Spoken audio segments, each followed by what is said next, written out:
Masih seputar isu Prabowo disebut aniaya Wakil Menteri Pertanian Harfiq Hasnul Kolbi, imbasnya anak buah Megawati Soekarno Putri kena getahnya. Sekretaris Jenderal PDP Hasto Kristianto bakal dituntut oleh pendukung Prabowo. Relawan Prabowo Mania 08 telah melaporkan penyebar isu Prabowo menampar seorang wakil menteri sekaligus akan memperkarakan Hasto. Pihaknya menilai Hasto telah melegitimasi kabar yang tidak benar. Hal ini diungkapkan oleh Ketua Umum Prabowo Mania 08 Immanuel Ebenezer atau Noel di Rumah Pemenangan Relawan Prabowo, Menteng, Jakarta Pusat, Rabu 20 September 2023. Pihaknya menegaskan akan melakukan pelaporan terhadap Hasto pada pekan depan.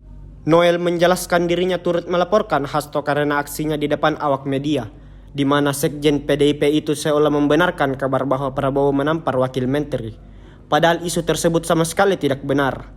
Noel mengingatkan bahwa isu Prabowo menampar seorang wamen telah dibantah oleh Presiden Joko Widodo hingga Kementerian Pertanian.